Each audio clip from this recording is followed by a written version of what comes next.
Hello and welcome to a new series of interviews in our Cities ABC video podcast platform.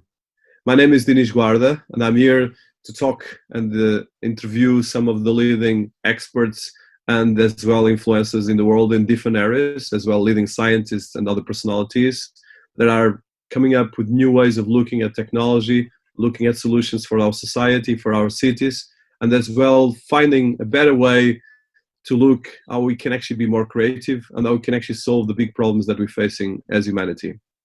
Citiesabc.com is the platform behind this series of podcasts that I'm leading, and we create this platform as a way of gathering different experts and different personalities around the world from cities where we all live, and put them all together working and collaborating and finding better solutions, especially with the challenge we're facing with both digital transformation, but as well with the emergence of AI, wearable technologies, and a lot of different things. And as well, trying to find a vision that is more positive, tech for good in a lot of ways, but as well a sustainable vision that is focused on people and people first, and using the technology to enable solutions, not just to create more dystopian narratives. We have today with us João Bocas, that is as well known as the Wearables Expert. That is an influencer marketing expert and as well an healthcare and lifestyle coach, and as well someone that has been working on the digital industry for a long time. So João is a keynote speaker and an expert in wearable technologies, but as well in the areas of healthcare, especially healthcare tech. And he's a global recognized business thought leader, mentor, and advisor.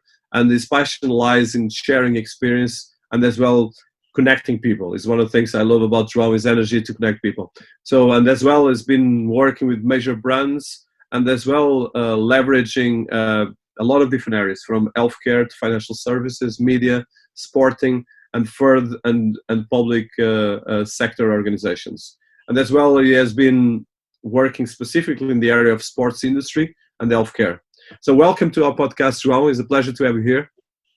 Hello, Dinis. Delighted to be here. Thanks for the invite.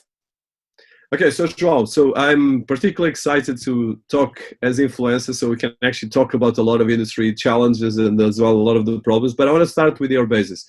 So you are like me, Portuguese. I think you are my second Portuguese interview, but we are citizens of the world, and I think you came from Portugal to the UK, been in the UK for a long time, and you have a very international career. So can you tell us about your background and as well what made you João Bocas, the wearables expert? Yeah, sure. Fantastic. Well, let me tell you a bit about myself. I'm born in Portugal. I'm from Lisbon, Portuguese citizen of the world like you. I like that. And I came to UK in Portugal, actually. I work in sales in different sectors. I work in insurance, office automation. I work for a leading tech brand in Portugal called Panasonic when the faxes and the photocopy machines came out a long time ago. I used to do the door-to-door sales. It was hard work, but it was really good fun. But anyway, I came to England in 2001, and my English was very, very limited. I've done all those jobs that no one wants to do when you move to a country when you don't speak the language. I clean restaurants and hotels, and then I graduated with a sports degree because sports is actually one of my passions. I love sport. I love football, but also other sports. Graduated with a sports degree and started working in professional sport with a local football team here in the southeast of England. And then I started to get involved in health, wellness, sports, but always had an interest in technology. And actually, I entered the technology space. I was already in health and healthcare for a number of years, but I entered the technology space by accident in a sense, because I started to do a startup in health tech back in 2015 with a business partner. And the revolution really of technology in the sense of leverage technology in healthcare started to appear.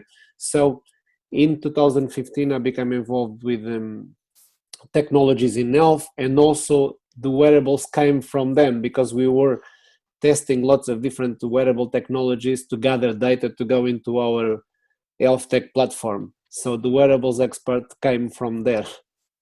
As well, that you you've been starting for a lot of different things and end up in technology. I think everyone right now in the world is end up in technology in one way or the other. So I think one of the things that I'm particularly excited and as well to see through your work and your passion and energy is definitely the way you bridge influencer marketing, the way you bridge all the components of coaching, and as well the areas of wearable technology and sports. So I would like to start a bit more through the sports, okay? Because sports is it's one of the biggest industries in the world, and it's becoming digital. And actually, it's quite interesting with COVID-19, where the sports industry has been facing a big break in one way, because of course all the professional sports are stopped because of the social distance. But at the same time, people are doing a lot of sports at home and increasing all the different things between tech and health. And that takes us as well to the area of wearables. So I would like to have, from your background and as well where we are at the moment, so can you tell us a bit about these stories of the sports with technology and how you see that area right now? Because I think that's particularly interesting to start with your background and where we are right now. Yeah, sure. I gave you a bit of a retrospective where I've been, but before I actually got involved in technology, I work as a football coach, as a health coach, as a fitness coach, and there were no technology involved. It was just about change of behavior, and it was about challenging people. It was about telling people about knowledge and things to better themselves. But the last few years, really the blend of technology with the other things, with the knowledge, if you like, has been really a revolution. And I'll give you an example. Now, we have been in lockdown for a few months. I actually been doing workouts with my phone on Instagram, because like a leading fitness trainer from London does these sessions every morning. So technology is really crucial at the moment, and it will be more and more in the future.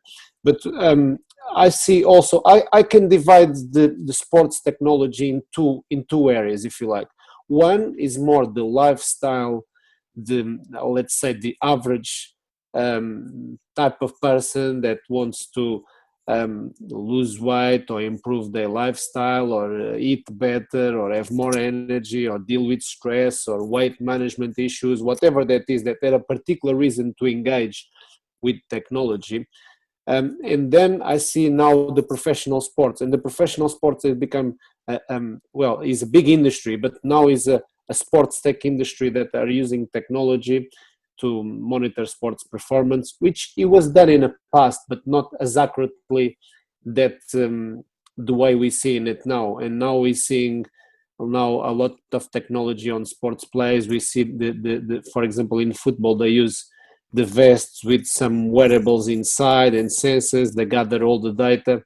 So it's very, it's very exciting to see where technology is playing a crucial role in everything, really, from the average citizen to a professional sportsman or sportswoman, No, I completely am with you, and I think this is going to be exploding going forward, because as we start digitizing with Apple Watches and Samsungs and Hawaii's and all these big brands, we have more and more need for integrating the datification of our digital twin.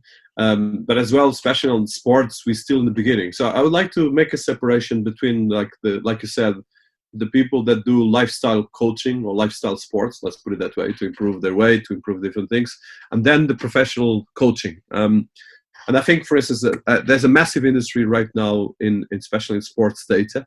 And it started mostly in the United States, but right now it's going around the world in terms of bringing a lot of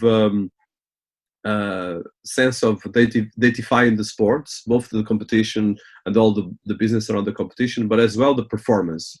As a coach and as someone that has been in the wearables industry and as well in the healthcare industry, what do you see are the biggest trends, and how you see the biggest challenge as well in creating this balance between the datification of our lives and as well what we give away to a lot of big brands and the big colossus of data that we have worldwide? Yeah, fantastic question. It's actually complex, because There are a lot of different conflicts of interest. For example, if we talk about healthcare, the healthcare providers and even health insurers and pharmaceutical companies have, of course, have an interest in gathering personal data because they can do studies on a massive scale. From a personal perspective, and this is just a personal opinion, I don't actually have a problem in giving away my data as long as it's not for any kind of illegal activities or anything like that. I don't actually mind if you know how many hours I slept, or if you know my steps, or if you know that I'm doing some kind of activity. I don't think that is detrimental. But of course, there are commercial sensitivities in that. There are many challenges. I think one of the things that I've been seeing in a lot of different conferences now, we've been talking about data since I got involved in technology. I mean, you go to conferences, everybody talks about data, who owns the data, the challenge with the data. But I'm more interested now in exploring some kind of ethics that will be related to data, but also be related with wearables. So, for example, now the wearables are very used in workplace, and the employees are very reluctant actually about what happens with my data. It's not just about sharing with the insurance company to reduce premiums, but they have some kind of fear that personal intrusion and the employer can know their steps. I mean, the steps in terms of not steps in physical sense of the activity, but the steps, what they are doing, what time they wake up, what time they go to bed, when they leave work. So it's a big thing around ethics, about around security, around even personal intrusion, about personal lives. And we don't want the technology to be enabled to be a type of big brother of our lives, and that's the last thing that we want, I believe. So is there many things in here to consider, you know? Yeah, and I think so. Being from your experience as a coach, as a football coach, and as well in sports, do you see right now, for instance, one of the things that I've been seeing even from my experience is that so at the moment technology is used to augment the performance of the sports people, okay, and this is as well used to measure the performance. So one thing is to optimize their performance, but as well to measure in terms of data and different things. It's obvious that, like you said, from giving the data away, that's not a problem. But as we get more artificial intelligence into the story, we're going to have much more challenges because, let's say, if someone is smoking, of course, an insurance can actually block because that means the probability of death is much bigger. And as well as this gets into healthcare, it becomes much more complex. So how do you see this bridge of the data between the performance on the sports or lifestyle? Because let's say if I'm not walking, of course I'm have more problems. Or even me, I'm thinking about that. I didn't walk much this week, but is this kind of things that we need to do. So how do you see this balance between the lifestyle part, the sports component, and as well all the more pertinent and high questions that comes out of this? Because that's a big, and especially on the healthcare. Because this has massive consequences, and as well, there's a lot of algorithms already predicting, even the lifetime of a person based on DNA and stuff like that. So there's a lot of complexities, and this takes us as well to wearables. So just try to have a bit of your insights. A lot of things here, but I just want to have a bit of how do you see these different complexities? Yeah, a bit of an overview. I see. If I start to let's say professional sport and then move to the healthcare side, because they are, let's say, my two main areas. In professional sports, actually, sports performance has been measured and tracked for a number of years. In some sports, for example, in athletics, football is all very relative because they measure the distance run, for example, from a midfield player on average, in comparison. If they work hard enough, they measure the intensity, they measure sprints, they measure how many times they touch the ball, they measure a number of things. But for example, if we go to athletics, the margins are very, very minimal. Yeah, everybody knows, for example, 10 years ago that the world record of 10K was 9.7, 9.8. So a margin can be actually a millisecond or even a second, but now what I'm seeing is that because the technology is more advanced. Actually, you can implement in terms of training programs that actually you try to reach that particular time. But also what I see now in professional sports, which is more interesting than actually measuring the output, is measuring the recovery time, muscular recovery, avoid injuries, and also the rest in terms of body rest of the players and the athletes. And that's one of the major trends that everybody thinks is about the output, but it's actually the reverse side of things: the management of injury, the prevention of injury, the recovery side of things.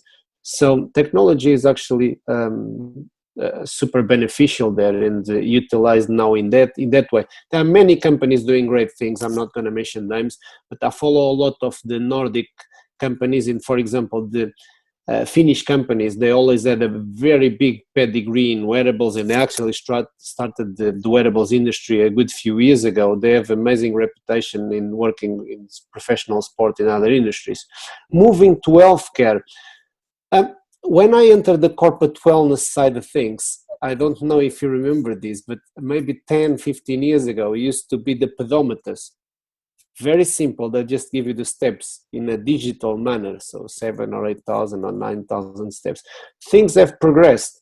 Now what I see in terms of healthcare is actually, if we talk about wearables, we talk about data, we talk about people, but we talk about a behavioral change. And everybody thinks that the wearables on its own, they have this kind of magical answer.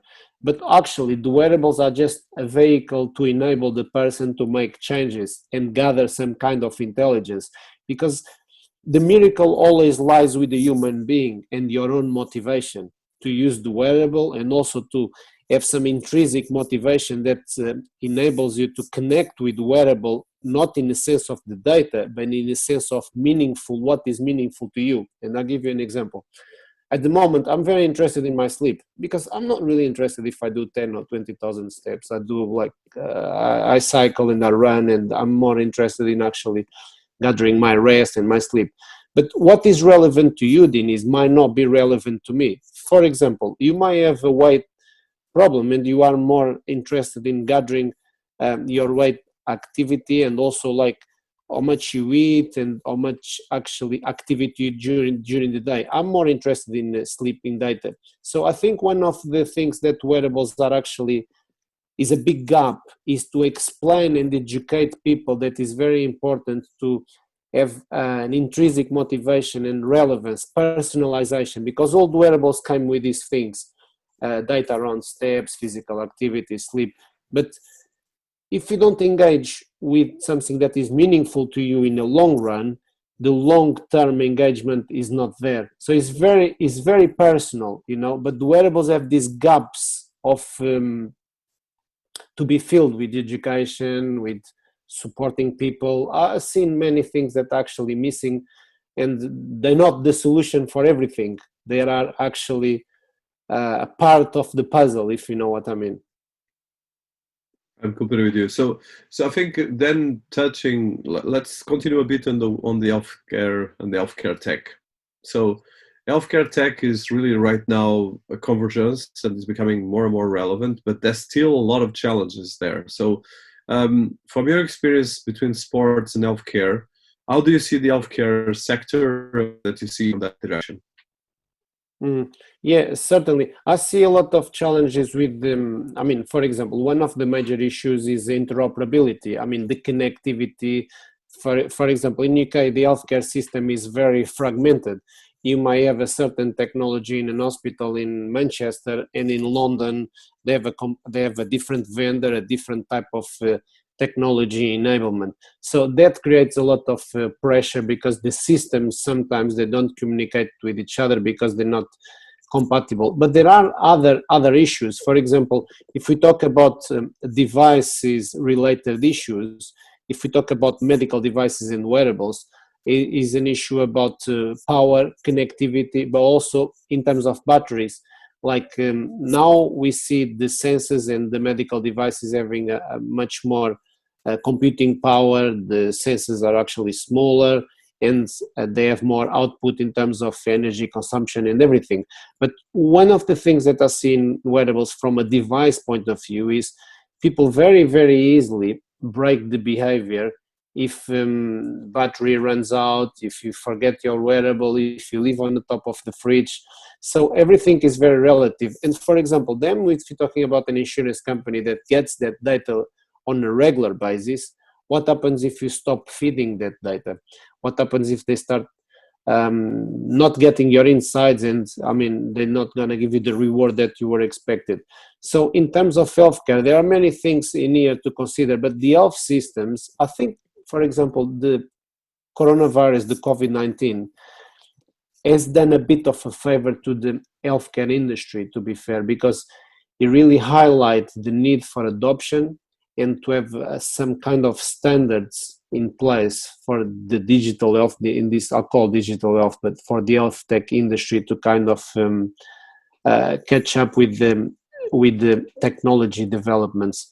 So healthcare is actually a very complex and highly regulated industry, which it turns things a bit more difficult because, for example, the Asian market is very different than the Nordic market. The UK market is very different than the Dutch market. The Dutch market is different than the German market.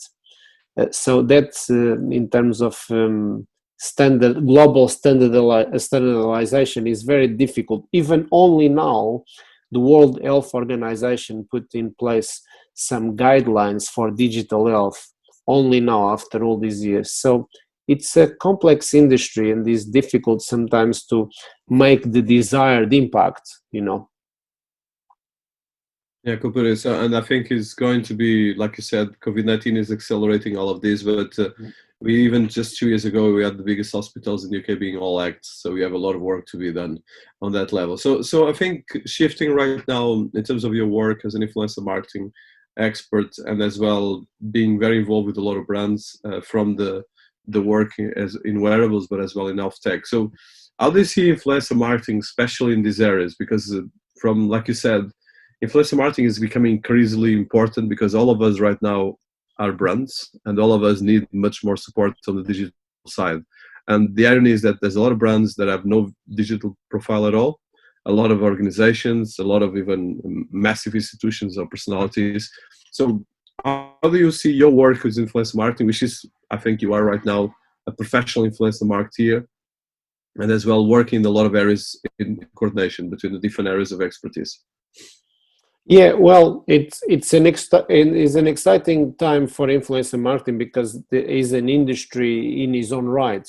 And I remember, Dinis, back in 2015, when I entered the digital health space, I called myself a digital health influencer, and people used to ask me, but what does that mean, influencer? It was a completely alien concept and terminology. Now you see that there are influences in many industries, and actually a lot of different marketing companies now are emerging in this space, in the influencer marketing space. But what I've been doing, I started to do thought leadership interviews of others, and including myself, back in 2016, going to global conferences and ask people about the technologies, the challenges, a bit what you're doing now. The challenges, bounce back ideas, highlight the problems in society, in healthcare in this case. And back then it was just kind of awakening of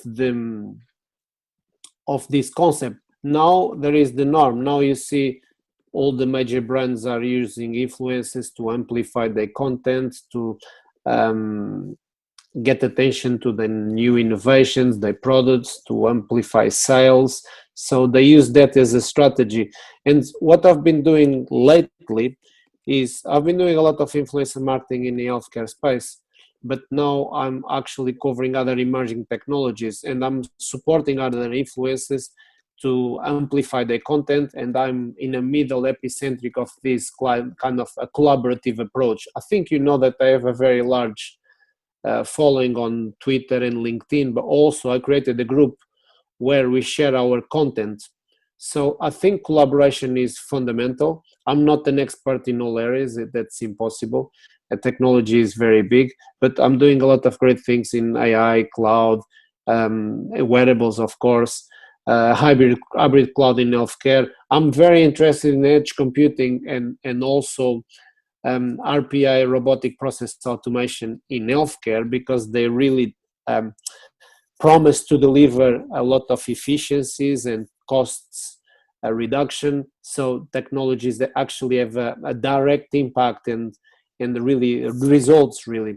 But yeah, it's an interesting, very interesting time.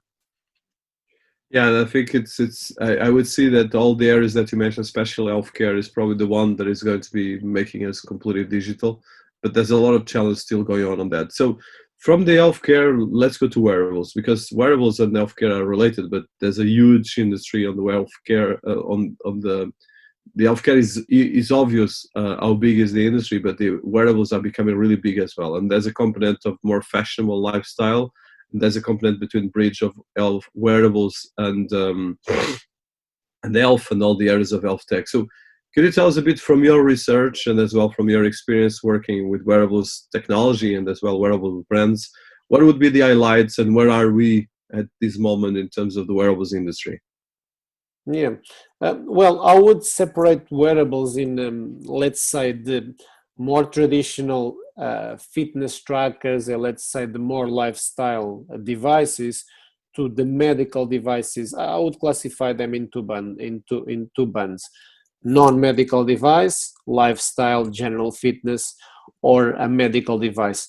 One of the challenges in terms of the medical device side, actually, there is no standardization. Well, there is regulation. For example, the FDA needs to approve a medical device to be used in certain markets. In UK, there is the MHRA, classification of medical device class 1 or 2. But in terms of industry as such, there is no benchmark. For example, there are issues around the quality of the data. There are issues around connectivity. There are issues about compromising security and even cybersecurity procedures. So the industry doesn't have a standardization yet because it's not a mature enough industry. It's not like, for example, automation or automotive that is 100 years industry that they can put protocols and things in place.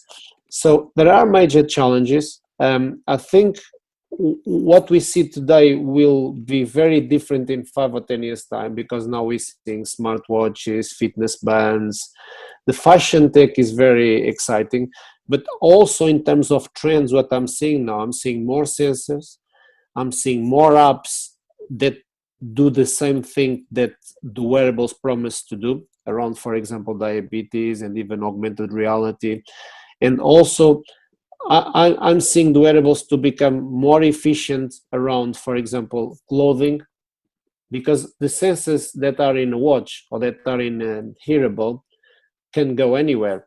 Also, I saw a company doing a great thing in the US that have a hearable device that can now monitor your blood pressure through your through your device with a sensor there. So that's very revolutionary, you know.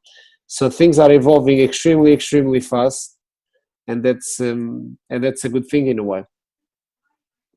And do you think right now there's, like you said, you touch right now in terms of wearables, there's a relationship between wearables and AR and VR, and as well a lot of companies, like you said, from the fashion lifestyle to the healthcare, but as well a lot of more advanced features on the wearables. So from like some industry trends that you've been seeing, and as well from your experience speaking in conference, what you would see, like they say, like the at least top of the 5 trends and even some apps that you recommend, or some actually case studies that you've been seeing really of something that is really creating a cutting edge, probably in healthcare, fashion, and actually other industries?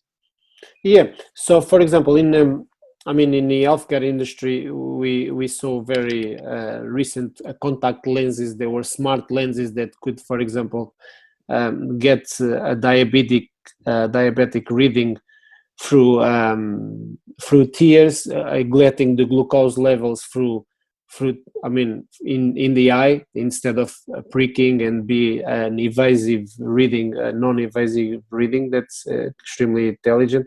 I saw an app that could actually, through face recognition, gather a risk of getting cancer in the future, which it's incredible, because we could do some readings around your skin levels and temperature, and there's an algorithm that could do different things. But definitely the fashion tech is very interesting, is another trend. And I'm seeing many things appearing now, but the smart clothing, the sensors in clothing, and yeah, these are the major ones that I'm seeing right now. Very interesting. So, and I think then coming back to the areas of bridge between, I want to touch a bit more on that, especially in sports tech and the relationship between sports tech, sport tech, and wearables. Are you seeing any particular developments on that from any kind of big brands or apps that really are doing any cutting edge, or still in the very early days stage on that? I think it's early days. I think there are two companies, from my knowledge now, that are kind of leading the market in terms of, in terms of the performance, dealing with the major sporting brands. But there are a few startups. You always have the challenges, isn't it? You always have new startups doing different things, and in the sports tech industry, I can actually see great things happening right now in terms of performance. But as I mentioned before, as the wearables and the tracking become more intelligent, they offer more things. What I'm noticing is it's always an add-on for the next thing, and also they're becoming extremely comprehensive because they can do many things at the same time. So yeah, very competitive, I would say. And from my experience, and I'm not an expert in wearables at all, but I'm just curious. I'm seeing right now, so for instance, from probably if I will look at the biggest case studies, is definitely, let's say, just looking at something related to some of the things. So we were looking at fitness trackers, smartwatches, ECG monitors, blood pressure, and a lot of biosensors and things like that.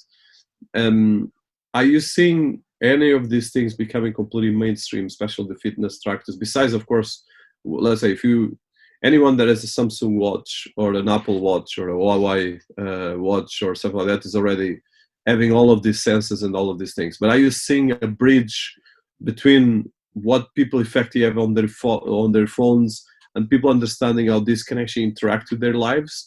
Or you still feel that these things are not being adopted and having the adoption that they can have in the future? Great question. I think, by my experience of working in health for quite a long time, I think always the piece missing of the jigsaw is the health education side, and I work with children in the past, I work with different adult age groups, and people, they don't understand what can be done. I think the industry is still in early days, and I'll give you an example. Only about 20% of the adult population have a wearable. So we still have another 70 or 80% of the marketplace to fight for. And also, for example, with the Apple Watch number 5 now, we have the ECG capability. But then there is, you might get an alert, but there is no service behind. So the Apple, they didn't do, for example, a type of assistance or customer service or support service if that happens. So, things are still fragmented.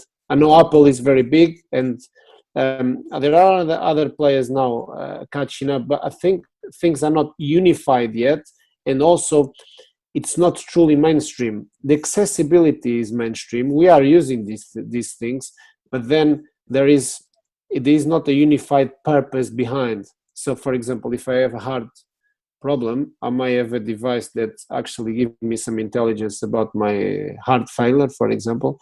But then if that happens, there is no service behind. I mean, there is no support to say, actually, you are in danger or you are in risk. So I think Apple and other players, we talk about the Apple Watch in here, are still learning about these things and how can they make the technology accessible to everybody, but how can they close the loop and solve the, I would say, the adjacent issues, because it's not just about the wearable, it's about the engagement, it's about how people interact with wearables, and there's so many things to consider. Yeah, and I think it's a big thing as well. Okay, well, it's been a lot of it brings a lot of questions for me and a lot of things. So I want to just probably, and then wrapping up, we're getting close to 1 hour. So one of the things is, so for instance, in terms of the market share of this industry. So for instance, if you look at the global medical wearables market, expected to reach around $19 billion in 2025, and currently is around 7.4 billion this year. And the diverse market, of course, is much bigger. If you touch, of course, the wearable devices related with healthcare and fashion, around 150,000 billion annually in 2026. So we are among the COVID-19, which is a big problem to say less. And now we have a lot of the tracking of social distance, and as well all these different, obviously all these challenges that we're facing when it comes to the social distancing, the healthcare components of COVID-19, as well these technologies, and as well the data part, because this is kind of a bit of a really very sensitive area, but as well a great opportunity for brands and for the users, even for us citizens and for us influencers to actually approach and position and take more initiative in terms of position better kind of rights of our data and better solutions for our issues.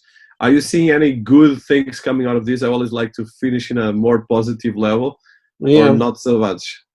No, I have seen quite a lot. Actually, I wrote a report about 159 pages around wearables. It was primarily health engagement wearables, and I've done a book chapter on my vision is that wearables and artificial intelligence combined will be the true game changer in healthcare. And I think now there are a particular company, for example, from Israel. Now they have a wearable, and they have a true remoting monitoring capability in place. But now the COVID-19 really highlight the need for it, because I'll give you an example. Let's say, for the sake of the argument, you have COVID-19. Nobody can get around you. You can't go to the hospital. You are isolating at home. How do we know that you are okay and you are alive? And so the need for wearables is greater than ever, with the remote monitoring capabilities in place, body temperature, vital signs. Also, they can be used as a communication vehicle. If you know that data is collected and transmitted backs and forwards, you are in a good place. But now the COVID-19 really highlight the need, and the usage and the true value for wearables.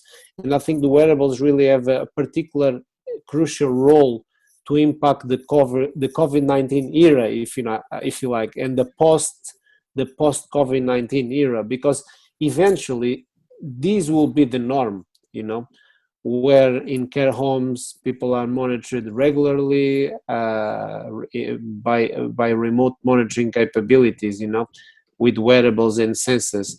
So I think the COVID-19 actually, in many people lost their lives, but they gave us a bit of a push towards where we need to be and where we need to be heading, in a wearable sense of the bigger picture, if you like. No, I'm completely with you, and I think it's going to be a bigger challenge, but a big opportunity as well, because we're still in the middle of all of this, and I think special in digital transformation. So, picking on your report and research, what other major insights did you brought from that research and your book and all this research that you did? So we really saw, for example, I'll give you an example. One of the things that we done in the research was we've done 11 face-to-face interviews in 3 different countries, in UK, Netherlands, and somewhere else. and people they need different things from the wearable. So I think the wearables are not, they seem very personalized, but they are not.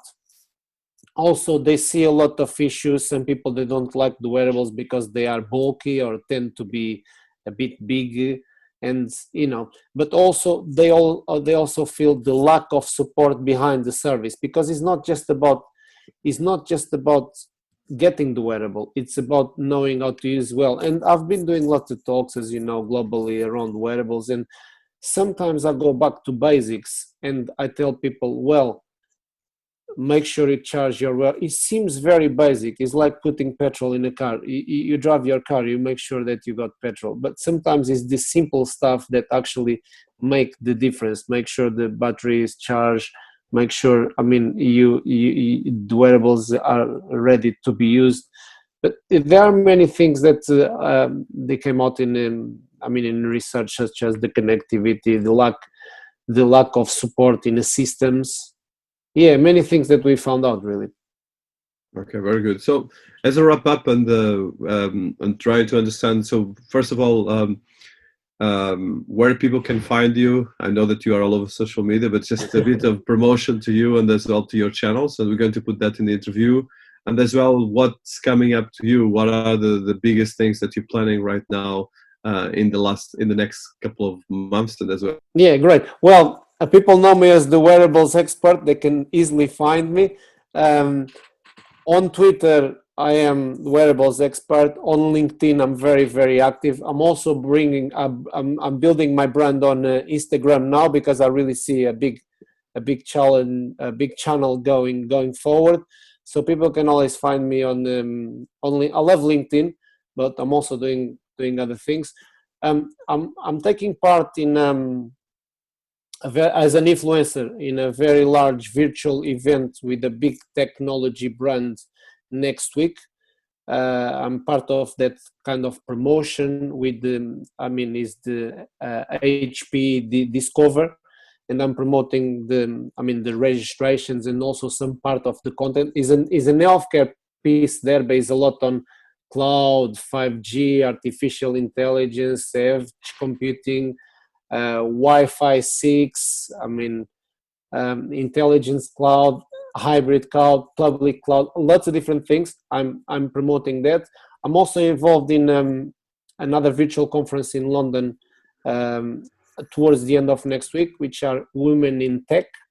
I'm a panelist for IoT and the cloud as well, talking about wearables and ethics and these issues that we highlight today. I'm also going to be part in one very large virtual event to be confirmed in Hong Kong in July. I'm also involved in a Jordan kind of a research organization institute that asked me to do a talk on wearables for students and researchers. So things are looking very, very busy in the next couple of months, and I hope we can start traveling soon so I can get even busier. It's a great pleasure. I'm a huge fan of wearables, so we will definitely come back to a lot of things and potentially do a lot of coordination between the areas of healthcare and health tech and a lot of different things. Thank you so much for having us here, or for being here, and wishing all the best and success for your endeavors. Dinis, thank you so much for having me. A pleasure talking to you. Thank you. Bye-bye.